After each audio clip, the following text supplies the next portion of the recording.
Shalom, shalom. Soyez bénis au nom précieux de notre Seigneur Jésus-Christ. Que sa grâce repose sur vous. C'est encore avec beaucoup de joie que nous nous retrouvons en cette soirée afin de partager sa parole. Que la paix de Dieu soit avec vous. Que le Seigneur vous bénisse abondamment. Que son esprit vous assiste et qu'il vous guide. Alléluia. Nous allons prier ensemble et lui confier ce moment pour qu'il vienne nous conduire, pour qu'il vienne nous garder. Shalom à toi, maman. Dieu merci. Que la grâce de Dieu repose sur ta vie. Alléluia. Sois béni, Hippolyte, que la paix de Dieu demeure sur ta vie, alléluia, et que sa grâce repose sur chacun d'entre vous. Sois béni, maman Gigi, que le Seigneur vous guide, vous clôture. Seigneur, je veux bénir ce moment et te confier cet instant. Nous sommes à un temps de parole, un temps d'enseignement. Viens nous conduire, viens nous guider, viens nous parler, viens nous enseigner ta parole, viens nous montrer le chemin au nom de Jésus-Christ. Que ton nom soit béni et que la louange te révèle à toi seul. Que ce moment te soit dédié. Prends le contrôle, conduis-nous au nom de Jésus-Christ. Amen. Que Dieu nous bénisse et que sa paix repose sur chacun d'entre nous. Et soyez tous bénis. Nous sommes à notre temps d'enseignement, alléluia, dénommé entre les mains du Seigneur, un temps d'enseignement, un temps d'équipement spirituel. Et je crois que ce soir encore, le Seigneur viendra nous parler, viendra nous enseigner sa parole, alléluia. Je vous salue tous dans le nom précieux de notre Seigneur Jésus-Christ et que le Seigneur se souvienne de vous, de vos vœux, de vos sujets, que Dieu se manifeste à votre égard et que le désir de vos cœurs puisse avoir l'agrément de Dieu. Shalom à vous tous, alléluia. Que la paix de Dieu soit votre partage, alléluia. Depuis lundi, nous sommes en train d'enseigner si notre thème soit un modèle, alléluia. Soit un modèle, alléluia. Et nous avons enseigné hier, soit un modèle en conduite, alléluia. Hier, nous allons parler de soit un modèle en conduite. Aujourd'hui, nous allons parler de soit un modèle en amour, alléluia. Et demain, par la grâce de Dieu, nous allons clôturer cet enseignement avec soit un modèle en pureté et en foi. Alléluia. Mais aujourd'hui, c'est soit un modèle en amour. Hier, nous allons parler de conduite. Nous allons montrer que quand Paul parlait à Timothée, il veut lui montrer que son comportement était important. Parce qu'à travers son comportement, il pouvait gagner des personnes. À travers son comportement, il pouvait apporter une solution. Il pouvait être un instrument pour aider les gens. C'est pourquoi quand vous lisez un titre 1, il dit que le pasteur soit irréprochable, l'évêque. Nous devons être irréprochables parce que les gens nous regardent. Quand tu es chrétien, tu es un modèle, tu es un exemple. Quelqu'un qu'on regarde. Donc si tu es un chrétien, que tu parles de Jésus-Christ, que tu annonces Christ et que ton comportement n'est pas en adéquation avec ton message, c'est comme ton message est faux. Alléluia. Aujourd'hui, ce que nous remarquons, c'est que nous parlons de Jésus-Christ. On dit Jésus est bon, Jésus pardonne, Jésus donne. Mais nous sommes incapables de pardonner, incapables de partager, incapables de soutenir. Notre enseignement se limite seulement qu'à la théorie. Mais le comportement va venir vérifier si ce que tu dis est réel. Parce qu'à travers ton comportement, l'on verra si la parole que tu dis est réelle. C'est pourquoi quand on dit je t'aime, l'amour va se manifester à travers le comportement. Je t'aime, c'est un langage. Donc en parole, tu vas dire je t'aime, alléluia. Mais qu'est-ce qui va montrer que tu aimes? C'est dans ton comportement. C'est pour il a dit à Timothée, sois un modèle en conduite. Donc la conduite est essentielle. Donc ce soir, nous allons parler d'un thème essentiel, alléluia, rapidement, sois un modèle en amour. Sois un modèle en amour. Vous savez, l'amour est l'élément central de la vie chrétienne. Alléluia. Sois un modèle en amour. Et il disait cela à Timothée pour l'interpeller sur la responsabilité qui devait être le sien. Parce que Timothée devait conduire le peuple. Timothée devait être un instrument pour apporter la vie, pour apporter le message. Et alors il lui montrait comment il devait se comporter, qu'est-ce qu'il devait faire pour que son message puisse porter, alléluia. Alors il va lui dire, sois un modèle en amour, alléluia. Mais l'amour dont il parlait, alléluia, c'était l'amour, alléluia, qui permettait d'avoir, alléluia, des regards, de manifester de l'amitié, alléluia, de manifester comme même de l'empathie envers d'autres personnes, alléluia. C'était l'amour envers son prochain, l'amour envers les autres, alléluia. Donc, soit un modèle en amour. Et à cet effet, on va prendre 1 Corinthiens chapitre 13 pour voir qu'est-ce que signifie soit un modèle en amour, alléluia. Parce que généralement, quand on prend ce passage-là, on se réfère seulement au côté mariage. Mais ce n'est pas ça. Il parle de la charité. Il révélait l'amour. En tant que chrétien, comment nous devons nous conduire. Et je vous dis, un chrétien qui n'est pas rempli d'amour, un chrétien qui n'a pas l'amour de Dieu, il est difficile qu'il puisse être agréé par Dieu. Alors Paul, en donnant ses instructions à Timothée, il va dire, sois un modèle en amour. C'était important. En amour, tu as besoin d'être un modèle. Alors, qu'est-ce que signifie être un modèle en amour? C'est la question qu'on doit se poser. Qu'est-ce qui signifie être un modèle en amour? Parce que généralement, quand on dit amour, bon, comment on peut être un modèle en amour? C'est la question qu'on pourrait se poser. Alléluia. Alors, nous allons prendre notre passage que nous tous, je sais que chacun de nous a déjà lu ce passage une fois, 1 Corinthiens chapitre 13, à partir du verset 1er. Et ensemble, nous allons étudier ce verset-là pour voir qu'est-ce qui veut être un modèle en amour. Il dit à Timothée, sois un modèle en amour. Mais pourquoi? Je prends à partir du verset 1er. Il dit, quand je parlerai les langues des hommes, des anges, si je n'ai pas l'amour, je suis comme un airain qui résonne ou une cymbale qui retentit. Là-bas, Paul, il voulait révéler ici que malgré l'intelligence que nous avons, malgré ce que nous pourrons faire, la langue des anges, on parle la langue des anges, on aura des mystères. Il dit, si je n'ai pas l'amour, alléluia, je suis comme un airain qui résonne. Donc je fais du bruit cadeau.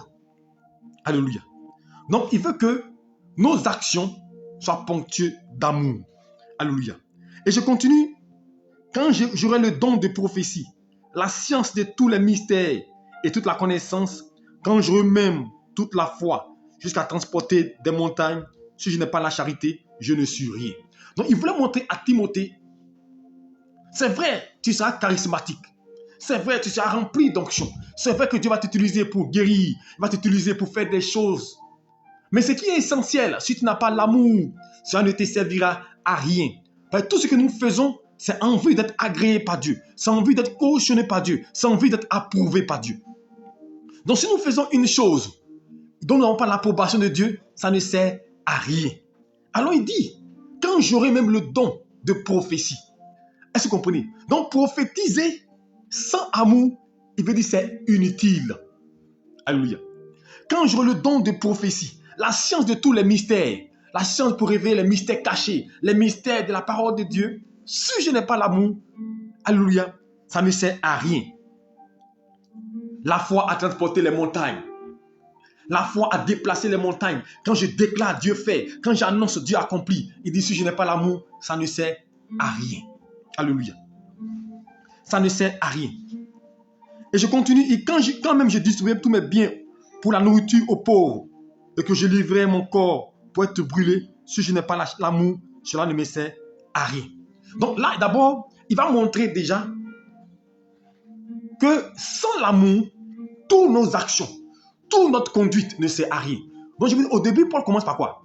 Il dit à Timothée, sois un modèle d'abord quoi? En parole. Mais tout chose est d'abord parole. Tout chose est d'abord théorique, on annonce. Et après la parole, vous savez, les mots ne sont pas placés simplement, non, de manière hasardeuse. C'est à dessein. On pourrait placer la conduite avant, mais c'est à dessein. Il dit, sois un modèle d'abord en parole. Il commence par la parole. Mais après la parole, il ne faut pas te limiter seulement à la parole. Il dit quoi? Ensuite, en conduite, soit un modèle en conduite, c'est-à-dire en action, en comportement, soit un modèle. Deuxième niveau. Maintenant, en comportement, il veut révéler que ton comportement là, ta conduite là, ne doit pas être une conduite, alléluia, qui est faite de manière apparente, qui est faite pour faire plaisir, qui est faite de manière hypocrite. Donc c'est pourquoi au quatrième élément, il va dire quoi? Soit un modèle en amour. En amour. Et quand nous avons 1 Corinthiens chapitre 13, il va révéler d'abord que la conduite, le comportement qu'on a, et c'est pourquoi il dit que quand il dit soit un modèle en conduite, la conduite, c'est ce qui révèle 1 Corinthiens 13, verset 1 à 3. 1 Corinthiens 13, verset 1 à 3, révèle la conduite. Alléluia. La conduite révèle la conduite. Quand je parle la langue des anges, quand j'ai le don de prophétie, quand je distribue mes biens aux pauvres, c'est la conduite, c'est le comportement, c'est les actions que je pose, n'est-ce pas? Donc 1 Corinthiens 13 parle des actions. Quand je veux la foi pour transporter une montagne, c'est les actions de foi, la manifestation de nos comportements. C'est ça 1 Corinthiens 13, 1 révèle. Et il va révéler là que nos actions, notre conduite, la manière dont nous agissons, ce que nous faisons, le bien que nous faisons, ce que nous donnons, la manière dont nous assistons les gens, nous sommes là pour aider les gens, pour consoler les gens. Il dit tout cela là, sans amour, il dit ça ne sert à rien. Alors, quand Paul met la conduite en troisième position, soit un modèle en amour, il veut révéler que la conduite que tu vas avoir doit s'appuyer sur l'amour. Alléluia. Sur l'amour, tu peux faire des dons. Tu peux donner de l'argent. Tu peux faire des dons aux pauvres. Tu peux faire des dons aux orphelins. Mais est-ce que tu le fais par amour? On peut poser une action par obligation morale, mais pas par amour.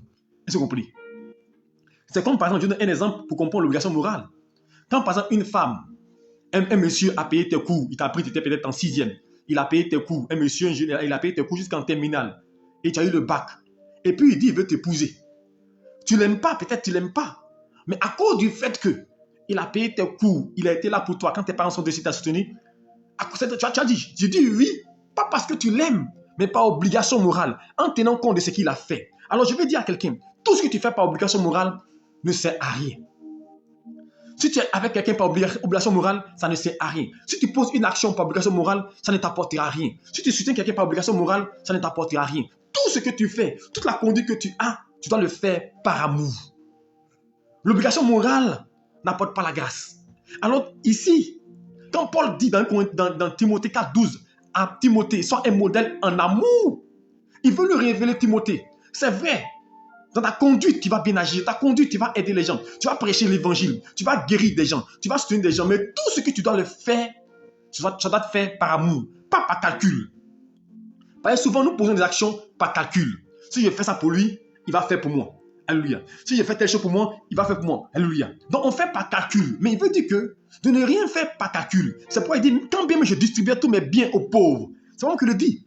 Quand bien même que je distribuais tous mes biens pour la nourriture des pauvres. Quand je livrais même mon corps pour être brûlé. Est-ce que vous comprenez? Si je ne le fais pas par amour, ça ne sert à rien. Donc même si tu vides ton compte pour dire je vais soutenir l'œuvre de Dieu avec ça, si tu ne le fais pas par amour, ça ne sert à rien. Voilà pourquoi les gens disent, mais j'ai donné des biens à l'homme de Dieu, j'ai soutenu l'œuvre de Dieu, j'ai financé l'œuvre de Dieu et je ne comprends pas pourquoi je n'ai pas eu de retombées. Mais parce que tu ne l'as pas fait par amour, tu ne l'as pas fait parce que tu aimes Dieu, tu l'as fait par calcul. Et aujourd'hui, on nous a mis dans un processus de calcul avec Dieu. D'intérêt avec Dieu. Je vous dis une chose, si vous marchez dans un processus d'intérêt avec Dieu, vous ne verrez pas Dieu agir dans votre vie. Si je donne ça, Dieu va me bénir. Mais Dieu te bénit pas parce que tu donnes. C'est vrai que quand tu donnes, c'est pour toi-même. Dieu te bénit parce que tu es son enfant. Mais en le faisant, tu actives ta bénédiction de tout. Tu te disposes, tu te mets en posture. Alléluia. Parce que la Bible déclare que Dieu fait pleuvoir sur les injustes et les justes, sur les bons comme les mauvais. Alléluia. Si Dieu conditionnait sa bénédiction, il allait faire pleuvoir seulement que sur les bons. Il allait écarter les mauvais. Mais la bénédiction tombe sur tout le monde. Le sorcier qui fait son champ produit. Alléluia. Lui qui va à l'église, qui n'est pas chrétien, quand il fait son entreprise, ça marche. Et la plupart des temps, même quand on fouille, même ceux qui ne sont pas chrétiens, même l'entreprise, ils sont riches dans le monde. Quand on fouille même les plus riches du monde, la plupart ne sont pas chrétiens. Donc c'est pour dire qu'il ne faut pas forcément être chrétien. Tout ce que vous faites, faites-le par amour. Ne posez pas une action de manière calculée. C'est pas beaucoup de gens posent des actions et ne comprennent pas et n'ont pas de résultats. Tout ce que tu fais en calculant, tu n'auras aucun résultat. Ce que tu fais dans le but d'attirer les regards de quelqu'un sur toi, tu n'auras aucun résultat. Alors Paul, quand il parle à Timothée, soit un modèle en amour, il va dire Timothée, le don que Dieu t'a donné, ta conduite, ton comportement, tout doit être guidé par l'amour. Maintenant, je vais révéler maintenant pourquoi on doit être un modèle en amour. Et comment on doit être un modèle en amour plutôt. Comment on doit être un modèle en amour. Parce que quand tu es un modèle, c'est que tu as une manière de marcher que les gens imitent. Comment tu dois être un modèle en amour. Alors nous continuons notre lecture au verset 4. Il dit l'amour est patient. Tu veux être un modèle en amour, il faut être patient. L'amour est patient. L'amour ne se précipite pas. Il y a des gens qui se précipitent pour des choses et courent rapidement. L'amour est patient. L'amour prend son temps. L'amour regarde. L'amour voit d'abord les contours avant de se lancer. L'amour est patient. Tout ce que vous faites par précipitation, vous faites en courant, souvent, vous voyez toujours des résultats négatifs. Avant de t'engager dans quelque chose, avant de dire ton oui dans quelque chose, avant d'entreprendre quelque chose, tu dois réfléchir, tu dois regarder, tu dois prendre le temps avant de t'engager. L'amour est patient. L'amour est patient. Alléluia. Alléluia. Elle est pleine de bonté. Vous voulez être un modèle, l'amour est plein de bonté. Alléluia. Plein de bonté. Elle aime les autres, plein de compassion. Parce qu'aujourd'hui, j'ai dit, on doit enseigner les messages d'amour à l'église. Parce que généralement, quand on enseigne l'amour, on enseigne au temps de mariage. On doit enseigner l'amour aux chrétiens que nous sommes. Parce que l'amour a disparu dans le cœur des chrétiens. L'amour a disparu dans l'église de Dieu. L'amour a disparu parmi nous. Mais il dit, Timothée, sois un modèle en amour. Donc ça veut dire qu'on doit être un modèle aussi en amour. Paul a dit ça à Timothée. Sois un modèle en amour. Mais comment être un modèle en amour? Ça, 1 Corinthiens 13 va nous en montrer. Patient. Plein de bonté. Plein de bonté. Alléluia. Tu dois être plein de bonté. Plein de miséricorde. Prompt à pardonner. Aujourd'hui, chrétien, si tu marches sur son pied, c'est une 14e guerre mondiale. On dit chrétien, si tu le critiques un peu, mais c'est grave. On dit chrétien, on ne peut pas le... Non, quand même. Aujourd'hui, être chrétien, on est devenu susceptible. Tout ce qu'on nous fait, on est prêt à réagir. On est prêt à répliquer. Alléluia. Ce n'est pas ça l'amour. Jésus, le Fils de Dieu, nous a montré le chemin. L'amour, je ne dis pas que l'amour veut dire que tu vas accepter qu'on marche sur toi sans rien dire. Non, ce n'est pas ça. Mais ça veut dire que tu n'as pas besoin forcément de répliquer. Tu peux, quelqu'un t'a fait parler avec toi, il te provoque. Tu peux prendre ton chemin partir sans forcément répliquer. Tu peux partir sans tenir compte de ça. Mais souvent, on veut réagir. Plein de bonté. La bonté, c'est quelqu'un qui est rempli de miséricorde. Quelqu'un qui sait partager, qui sait pardonner, qui sait aimer les autres. Plein de bonté. Est-ce que nous sommes remplis de bonté? Nous sommes capables de pardonner tout ce qu'on nous fait subir. C'est ça l'amour. Elle est pleine de bonté. Chrétien, ça ne sert à rien. Et c'est ce qu'il nous dit. Aller à l'église, écouter les grands messages, être toujours assidu, ça ne sert à rien. Aujourd'hui, nous sommes nombreux assis dans les temples, en train de prier, en train de jeûner. Mais on n'a pas l'amour. Voilà pourquoi Dieu n'est pas présent parmi nous. Ce qui faisait la force de l'église primitive, c'était l'amour entre eux. La Bible déclare qu'ils partageaient leurs biens. Personne ne disait que j'étais propriétaire de telles choses. À la fin du mois, la Bible déclare que chacun travaille, chacun voit ses biens, et on met ensemble et on partage. Et la Bible déclare qu'il n'y avait aucun indigent parmi eux. Mais pourquoi? Parce que c'était plein de bonté. On pensait à l'autre. Mais est-ce que souvent on pense à l'autre? Est-ce que souvent on se met à la place de l'autre? Non. Nous, notre amour, il est égoïste. Il est égoïste. Or, l'amour est plein de bonté. Plein de bonté. Plein de miséricorde. L'amour partage. L'amour aime. C'est pourquoi je vous dis, quand vous priez, la bonté, c'est ça. Souvent, regardez des gens qui vont prier. Seigneur, bénis-moi. Seigneur, protège-moi. Seigneur, veille sur mes enfants. Seigneur, garde-moi. Seigneur, veille sur mon travail. Non, la bonté, souvent, tu t'oublies. Seigneur, veille sur mon frère. Seigneur, je te confie ma soeur. Je te confie mon voisin qui est là, qui n'a pas à manger. C'est ça l'amour. Prier pour les autres. Se servir les autres. C'est ça l'amour plein de bonté. Elle ne pense pas à elle-même. Elle n'est pas égoïste. Alléluia. Elle est pleine de bonté. Pleine de bonté. Plein de miséricorde, être prêt à pardonner tout ce qu'on nous fait. Mais souvent, on est chrétien et on a beaucoup de choses sur nos cœurs.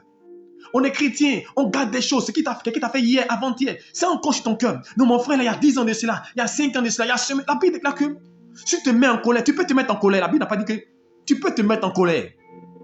Mais la Bible déclare que le soleil ne se couche pas sur ta colère. La Bible dit que en tant qu'être humain, il y aura des moments où on va se fâcher. Il y aura des moments où on va se mettre en colère. Mais la Bible nous recommande que le soleil ne se couche pas sur ta colère. Je vous dis une chose. Si pendant que vous priez le Seigneur, pendant que vous jeûnez, pendant que vous adorez le Seigneur, vous êtes en palabre avec des gens, vous êtes en conflit avec des gens, vous êtes en conflit avec des personnes, je vous assure, je vous dis la vérité, votre prière ne montera pas vers le Seigneur. Dieu ne fera rien pour vous. Parce que Dieu aime des gens qui sont prêts à pardonner. Même quand on leur fait du mal, même quand ils ont raison, même quand la raison est pour eux, ils sont prêts à pardonner. C'est ça plein de bonté. Alléluia. J'ai dit aux gens, quand on est chrétien, ce n'est pas qu'on a tort qu'on demande pardon. Est-ce que vous m'entendez? Quand tu as tort, que tu demandes pardon, c'est logique. Parce qu'un homme qui a tort doit demander pardon. Mais un vrai chrétien, il veut s'entendre avec tout le monde. Souvent, tu as raison. Souvent, tu as raison. Et puis, tu demandes pardon. Comme Jésus sur la croix de Golgotha, il dit, Père, pardonne-leur, car ils ne savent pas ce qu'ils font. Je vous dis, chrétien, la vie chrétienne aujourd'hui, nous avons mis l'accent sur le charisme, sur les dons spirituels. Tout le monde veut prophétiser, tout le monde veut prêcher, tout le monde veut prier pour les malades, tout le monde veut être rempli d'onction, tout le monde veut être rempli de puissance, tout le monde veut rempli de force. Mais je vous dis une chose, on peut être rempli de puissance, rempli d'onction, on peut être rempli de tous les dons. Mais la Bible déclare, si je n'ai pas l'amour, cela ne me sert à rien. Est-ce que tu m'entends? La Bible dit, si je n'ai pas l'amour, ça ne me sert à rien. Quand même je parlerai la langue des anges, je reconnaîtrai les mystères. Il dit, ça ne me sert à rien. On a trop mis l'accent sur le charisme. Il est temps de revenir aux bases de la chrétienté, aux bases du christianisme. L'amour. Il dit, l'amour est plein de bonté. Dieu préfère, je vous dis une chose, Dieu préfère une personne remplie de bonté, d'amour, qu'une personne remplie d'onction. Je vous l'ai dit, Dieu préfère une personne remplie de bonté, remplie d'amour, qu'une personne remplie d'onction, une personne remplie de puissance. Parce qu'on peut être rempli de puissance et puis être méchant. Et aujourd'hui, même ceux qui sont remplis de puissance, beaucoup sont méchants.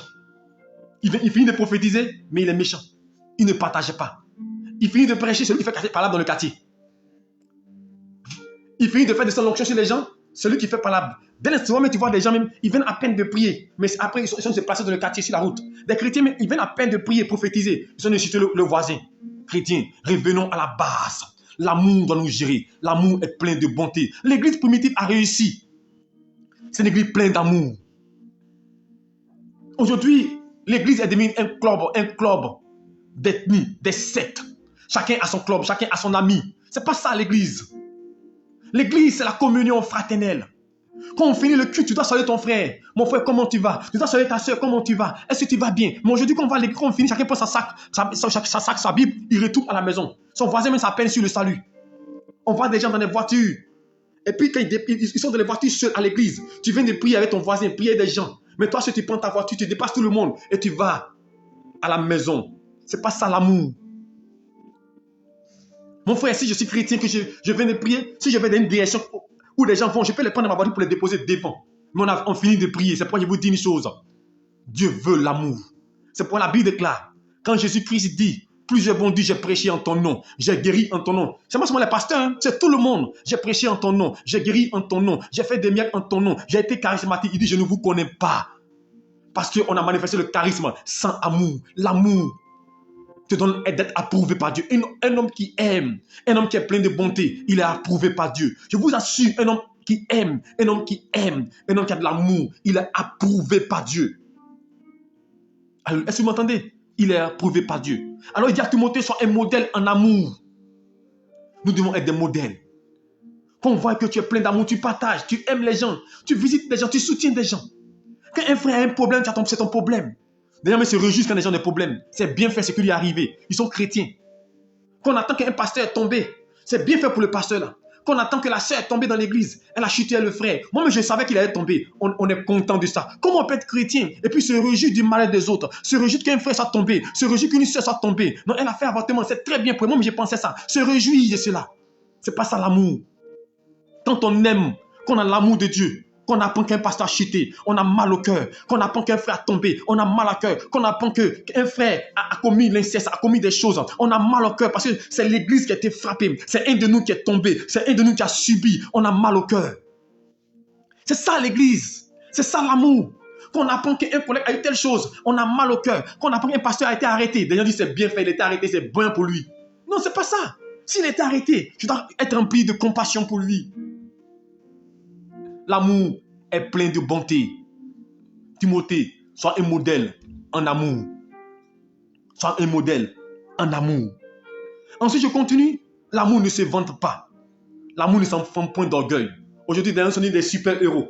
Ils sont devenus des gourous. Ils sont devenus des chefs devant qui on doit s'appuyer, on doit se prosterner. L'amour est humble, l'amour est effacé, l'amour voit les autres devant, l'amour voit les autres grands. C'est ça l'amour. L'amour ne cherche pas son intérêt, ne cherche pas à être devant, ne cherche pas à se montrer. Non, tu vas ma belle robe. On s'habille pour montrer aux gens. On s'habille, on prend une voiture pour montrer qu'on a une voiture. C'est pas ça qui est important. L'amour est humble. L'amour passe inaperçu. C'est le moment qui te remarque. Toi, tu ne cherches pas à être remarqué. L'amour est humble. La Bible, Dieu résiste aux orgueilleux. Alors qu'une personne est orgueilleuse, c'est qu'elle est possédée par un démon. Est-ce que vous comprenez? Quand une personne est orgueilleuse, elle est possédée par un démon. Quand une personne veut prendre la place de Dieu, elle est possédée par un esprit. Parce que tout homme de Dieu, tout chrétien, tout serviteur doit élever Dieu, doit glorifier Dieu. C'est pourquoi je dis une chose. Quand tu es chrétien, quand tu es serviteur de Dieu, n'accepte jamais qu'un homme physique se prosterne devant toi, se couche devant toi, parce que tu es serviteur de Dieu. Non. L'amour glorifie Dieu. Alléluia. L'amour ne se vante pas. Non, moi je suis l'archibishop. Mon église là c'est meilleur. Non, chez nous, ici, on fait comme ça. Mon pasteur, il est meilleur. Nous, on est comme ça. Nous, on est plus réveillés que les autres. Nous, on est plus loin que les autres. Nous, on est plus spirituels que les autres. Parce que les gens ont des baromètres pour comparer les gens. Les gens ont des baromètres pour savoir que lui, là, il est petit. Lui, là, il est grand. Lui, là, il est le meilleur. Lui, là, il est ancien. C'est nous, on a des baromètres pour ça. L'amour ne cherche pas les comparatifs. Alléluia. L'amour ne se vante pas. Quand tu te vantes, non, chez nous ici, c'est meilleur. Chez nous ici, on est spirituel. Chez nous ici, mon frère, quand tu penses comme ça, vous êtes déjà hors de la voie de Dieu. L'amour ne cherche pas à se vanter. L'amour ne cherche pas à se montrer. La Bible déclare, Jésus-Christ, quand il est venu, il était fils de Dieu. Il était Dieu sur terre. Mais à aucun moment, regardez, lisez la Bible. Lisez la Bible. Dans le livre de Matthieu jusqu'à Luc. Lisez. De Matthieu à Luc. À aucun moment, Jésus, fils de Dieu, ne se vantait. Même quand il guérissait les malades. Regardez une chose, il est rentré dans une maison pour aller prier pour une jeune fille qui était morte. Il a prié, elle est revenue à la vie. Il a dit quoi? Ne dites rien, taisez-vous. Il est sorti. C'est les gens qui parlent de lui. C'est les gens qui rendent témoignage. C'est ça l'amour. L'amour ne se vante pas. Mais aujourd'hui, si on dit le prophète Cabran, imaginez-vous que moi, je suis là, j'ai prié pour un mort qu'il est ressuscité. Oh, je vais prendre le micro. Vous savez, en telle année, j'ai prié pour un mort. J'ai commencé à faire l'annonce de partout. C'est moi-même, je me vante. J'ai prié, mon frère, l'amour, c'est parce qu'elle ne se vante pas. L'amour présente Dieu. Elle présente le Seigneur. Elle ne se vante pas. Voilà ce que j'ai fait. Voilà qui je suis. Voilà ce que je maîtrise. Moi, je suis comme ça. Je suis un trop intelligent. Moi, je suis le maître de toutes choses. Chez moi, ici, c'est différent. Chez moi, ici, c'est comme ça. L'amour, ce n'est pas ça. L'amour, c'est l'humilité. L'amour s'abaisse. L'amour glorifie Dieu. L'amour élève Dieu. Alléluia. Ensuite, il dit, l'amour ne fait rien de malhonnête. Ceux qui prennent les dons au profit de l'argent, ce n'est pas l'amour. L'amour est prêt à partager. L'amour ne fait rien de malhonnête. L'un qui utilise Dieu pour être malhonnête en Dieu, là, c'est pas bon. L'amour partage. L'amour ne cherche pas à duper les gens, à profiter de la naïveté des gens, à profiter de ce que les gens ne maîtrisent pas pour les duper, pour les voler, pour les spolier. Au contraire, l'amour veut aider, l'amour veut soutenir, l'amour veut restaurer. L'amour n'est pas malhonnête. Elle ne cherche point son intérêt. Alléluia. Elle ne s'irrite point. Elle ne sent pas le mal. Elle n'aime pas la justice, mais elle se réjouit, alléluia, de la vérité. Je vais m'arrêter là. Vous voulez être un modèle en amour, c'est ça. Elle se réjouit de la vérité. Elle suit la vérité. Elle marche dans la vérité. Alors je vais dire à quelqu'un ce soir, pour conclure mon message, il dit sois un modèle en amour. Chrétien, vous n'avez pas besoin de faire du bruit pour montrer que vous êtes chrétien. Votre comportement doit le révéler. C'est pour l'apôtre Paul a dit, sois un modèle en conduite. Votre comportement doit le révéler. Votre comportement va révéler qui vous êtes. C'est pour dire, sois un modèle en conduite. Ensuite, en amour.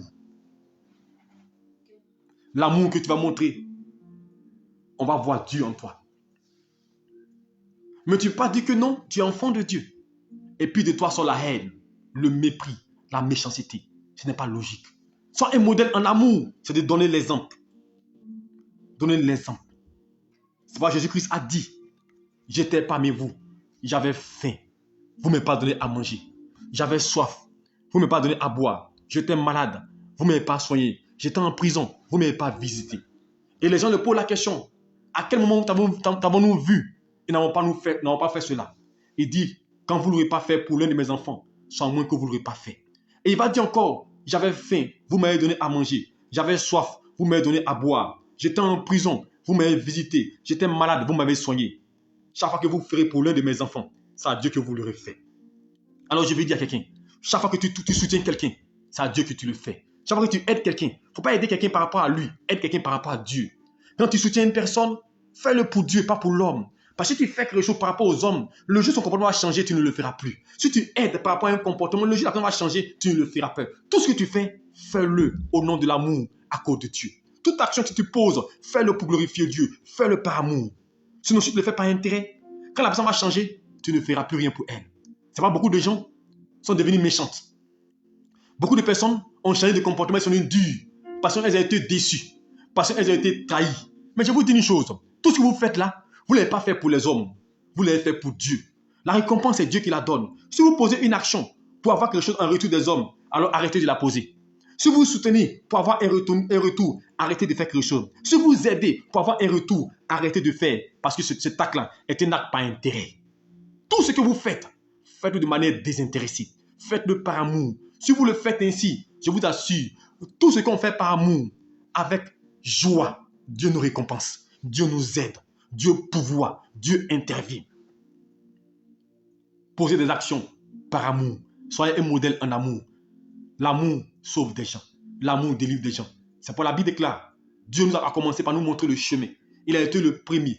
On dit Dieu a tant aimé le monde. Il a tant aimé le monde. Or, quand on parle de monde, on parle de pécheurs, on parle de voleurs, on parle de tueurs, on parle de menteurs, on parle de ceux qui commettent des iniquités, ceux qui commettent des choses même qui sont répréhensibles, des choses même qui sont contre nature. On dit Dieu a tant aimé le monde. Dieu a vu toutes ces personnes-là. Il a tant aimé le monde qu'il a donné son Fils unique, un homme pur, un homme saint, un homme sans tache, qui n'a rien fait. Il a donné son Fils unique pour que quiconque croit en lui ne périsse point, mais qu'il ait la vie éternelle. Il a payé la rançon pour que nous soyons sauvés. Parce que nous avons de la valeur pour Dieu. Alors si Dieu qui est Dieu a pu donner Jésus-Christ pour nous pécheurs, pour nous voleurs, pour nous tueurs, nous aussi en retour, qu'est-ce que nous devons faire? Nous devons aimer les autres. C'est pourquoi je dis aux gens, si vous aimez ceux qui vous font du bien, si vous aimez vos frères, si vous aimez vos sœurs, vous aimez ceux qui vous rendent service, vous ne faites rien de spécial. Ce n'est pas de l'amour. Le véritable amour, c'est d'aimer des gens qui ne nous aiment pas. Le véritable amour, c'est d'aimer des gens même qui nous font du mal. C'est ça qu'on appelle l'amour. Sinon, quand tu aimes quelqu'un qui t'aime, c'est logique. Alléluia. Quelqu'un qui te fait du bien, que tu fais du bien, c'est logique. Quelqu'un qui t'appelle, que tu appelles, c'est logique. Alléluia. Alléluia. Tes ennemis aussi, ils font cela avec les ennemis. Donc, ça veut dire que chacun va faire avec ceux qui font. Mais l'amour consiste à dépasser notre nature charnelle, à dépasser notre égoïsme, à dépasser notre nature pour dire, moi, je suis prêt à faire du bien, mais à lui qui me fait du mal. Je suis prêt à faire du bien à celui-même qui me cause du malheur. Quand vous arrivez à ce stade-là, vous devenez spirituel, vous devenez chrétien, vous devenez petit Christ. Parce que vous avez compris la vision du Christ, la vision de Dieu. Aimez même, c'est pourquoi il a dit, aimez vos ennemis. On n'a pas compris cela. Il veut nous dire, si vous aimez ceux qui vous font du bien, vous ne faites rien de spécial. Mais quand vous aimez vos ennemis, alors vous êtes spirituel. Parce que vous montrez à Dieu que vous pouvez aller au-delà de ce que vous êtes. Parce que votre nature vous amène à aimer ceux qui sont vos enfants, ceux qui sont autour de vous. Mais aimez les enfants des autres. Aimez les autres. Quand vous allez commencer à aimer les autres, vous allez voir que Dieu va vous visiter. Le vrai amour, le véritable amour, c'est de sa vie pour les autres, pour son prochain. Alléluia, fait pour les autres. Évitez l'égoïsme. Ne pas penser à nous-mêmes. Tout ce qu'on fait, c'est pour notre moi. J'ai construit ma maison. J'ai payé ma maison. J'ai fait ceci, cela. J'ai envoyé mes enfants ici. Tout c'est moi. Moi. Mon frère, tout cela ne te portera pas des résultats escomptés. Mais ce que tu fais pour les autres te rapporte bien. Et je vois les fruits. Alléluia. Que Dieu vous bénisse et qu'il vous garde. C'était le thème de ce soir. Sois un modèle en amour. Demain, nous allons conclure. Sois un modèle en foi et en pureté. Nous allons terminer par les deux éléments demain. Que Dieu vous bénisse et qu'il vous garde. Père, je vais bénir ton nom et je vais te dire merci pour ce message. Aide-nous, Seigneur Dieu, à être des modèles aussi en amour. Car souvent, nous sommes des modèles en parole, en conduite. Mais en amour, nous ne sommes pas des modèles car nous sommes égoïstes. Nous refusons d'être Père, plein de miséricorde, de partager, de pardonner. Nous sommes remplis de haine, mon Dieu. Malgré que nous avons l'onction, la puissance, Père, nous refusons, Père, de manifester la miséricorde. Mais ce soir, tu viens nous enseigner. Nous voulons aussi être des modèles en amour. C'est pourquoi touche nos cœurs. Père, donne-nous de marcher sur le chemin, d'aimer même nos ennemis, ceux qui nous font du mal, afin que, Père, nous puissions, Père, avoir tes sentiments. Que ton nom soit béni, couvre-nous par ton manteau protecteur et garde-nous, protège-nous au nom de Jésus-Christ. Amen. Que Dieu vous bénisse. Ce que j'ai enseigné, ce qui n'est pas de l'amour, c'est le vrai évangile. Alléluia. Donc, je vous dis une chose, c'est le véritable évangile qui est là. Tout le reste là, détruire les autres là, tuer les autres là, ça, c'est pas l'évangile vrai. L'évangile vrai là, c'est d'aimer son prochain, même son ennemi. Que Dieu vous bénisse et qu'il vous garde. Shalom à vous et bonne nuit sous la puissance du Seigneur.